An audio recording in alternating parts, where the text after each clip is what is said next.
안녕하세요. 자, 오늘도 목사의 서재 멋진 책 한 권 들고 왔습니다. 그렇습니다. 오늘은 보통 제목을 내자로 적으시는 목사님이죠? 그런가요? 예. 뭐 데스티니, 카이로스. 카이로스. 네. 이번에는 케노시스. 자, 이번엔 케노시스입니다. 예, 자기 비움. 예. 네, 고성준 목사님의 책 예. 케노시스입니다. 예, 수원 한학교회를 섬기고 계신 네. 고성준 목사님의 신간도서이고요. 네. 이미 또 읽어보신 분들 계시겠지만 이 책의 큰 특징이 하나 있어요. 뭔가요? 시대 정신을 반영했다. 그렇죠. 왜 그럴까? 요즘 시대 정신.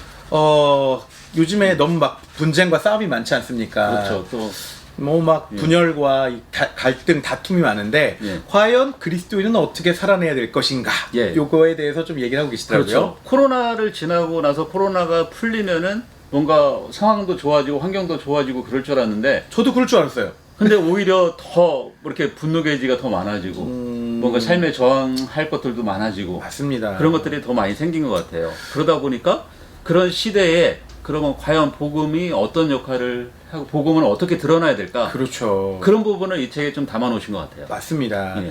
고성준 목사님 전에 책 케노시스가 예. 카이로스 예. 같은 경우에도 예. 하나님의 때와 하나님의 시간에 관한 얘기들을 하시잖아요. 그렇죠. 예. 그래서 그런지 실제적으로 그리스도인이 어떻게 살아야 되는지를 좀 구체적으로 말씀하시는 것 같아서 그렇죠. 예. 좀 도움이 많이 되는 것 같고요. 예. 특별히 요 자기 비움은 예. 그리스도인이라면 반드시 해야 될 부분들. 그렇죠. 네, 자기 비움은 곧 자기 부인이고, 그렇죠. 자기 부인은 결국 나를 버리고 예수 그리스도가 이 안에 들어와야 된다는데, 그렇죠.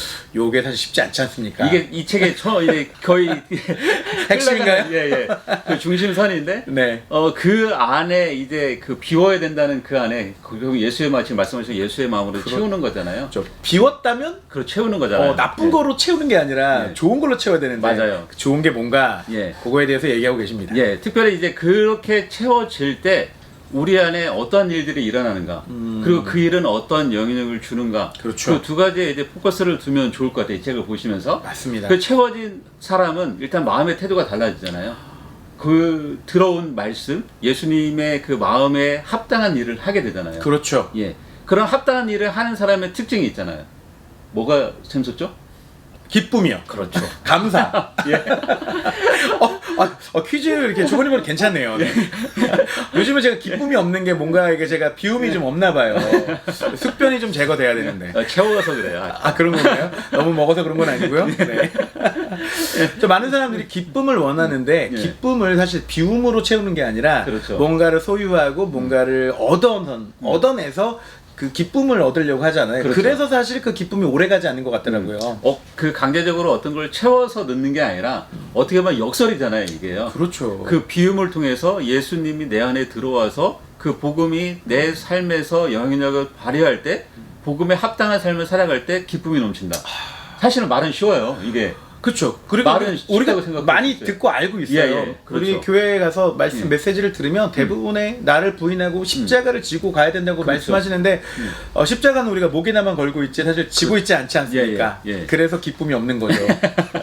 맨날 십자가 지고 가야 되네. 네, 등에다 져야 되는데. 예.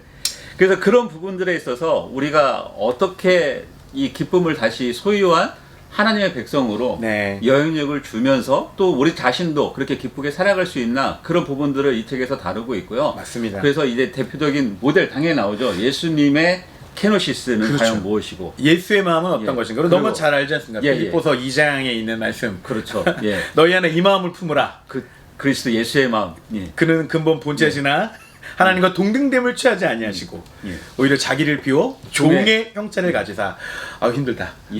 네, 그게 예수의 마음인데 예. 우린 종보다는 주인이 되고 싶지 않습니까? 그렇죠. 그런 예수의 마음이 무엇인지, 예수님의 비우신 것은 과연 무엇인지 그 부분을 다루고 있고요. 네. 그 다음에 케노시스 프로젝트라 해서 네. 우리가 그러면 어떻게 비우는 그런 혁명을 우리가 네네. 가져갈 수 있을까? 네네. 그런 부분에서 다루고 있고, 네. 그러면 이런 혁명을 가져간 사람들의 특징이 나타난 세 사람을 이제 예로 들고 있어요. 네. 그래서 바울과 네. 디모데와 네. 그다음에 에바브로 디도 네, 이 네. 세 사람을 들고 있는데 이 세 사람의 특징이 있죠. 그러니까 결국은 비운 사람은 결코 자기 것을 자기 것으로 주장하지 않고 그쵸. 어떻게 보면 배려하며 섬기며 더 낮은 자리로 예수님이 아까 종의 형체로 오신 것처럼 그렇죠. 그런 삶을 결국은 살아낼 수 있는 그 힘은 그것을 내가 비웠기 때문에 아, 그렇죠. 예, 자신을 비웠기 때문에 가능하다는 것들을 이제 예를 들어서 설명하고 있습니다. 맞습니다. 예. 어느 한 공동체와 어떤 그런 관계가 유지되려면 예. 자기 것을 주장하면 안 되는 거잖아요. 그렇죠. 예. 분쟁이 더욱더 생기는 거죠. 내 주장, 내 것, 이것만 주장하게 되면 더 이제 무너지는 거죠, 공동체가. 그렇죠. 근데 이 케노시스를 이 마음, 비움의 마음을 가질 때 상대방을 존중하게 되고 상대방에 대한 배려가 있게 되다 보니까 공동체가 자연스럽게 형성되고 또 이루어지는 그렇죠. 거죠. 이것을 이제 성경의 많은 분들을 통해서 이야기하고 있는 거죠. 네. 그렇죠? 우리 고 목사님의 케노시스 자기 비움은요. 이 시대를 살아가는 사람들, 특히 그리스도인들에게 꼭 필요한 마음인데 네. 알고는 있지만 행동으로 옮기기가 너무 어려운 부분 아닙니까? 그렇죠. 무소유를 말하고 있지만 풀소유를 원하는 그렇죠. 예. 그런 시대에 그리스도인들은 어떻게 살아가야 되는지 우리한테 잘 이야기해주고 계신 것 같습니다. 맞습니다. 예. 목사의 서재에서는 케노시스 자기 비움 이렇게 잠깐 나눠봤는데요. 실제로 이 책 읽으면서 저도 내가 비우지 못한 부분이 무엇인지 한번 돌아보게 되었고요. 공동체의 어떤 평화와 또 공동체의 어떤 이 안녕을 위해서 내가 어떤 것들을 더 내려놓고 나를 또 부인해야 될지 생각해보는 시간이 됐습니다. 그렇습니다. 그러니까 나도 기쁘고 타인도 기쁘게 하려면 결국은 내 자신이 어떤 마음의 태도가 있어야 되는 그렇죠. 참 어렵네요. 비우는 어렵죠. 게. 예. 어렵지만 공동체를 건강하게 세워가기 위해서는 그래도 우리가 그렇게 또 도전하면서 그렇죠. 또 살아가야 되지 않나. 이 책이 그렇게 또 격려하고 있지 않나 이렇게 생각이 듭니다. 네, 멋진 책 케노시스 한번 읽어보시고 예. 또 자기 비움, 자기 부인을 통해서 멋진 공동체 함께 이루어가시기를 기대하겠습니다. 예. 자, 오늘 목사의 서재는 여기까지 하겠습니다. 예, 목사님 감사합니다. 감사합니다.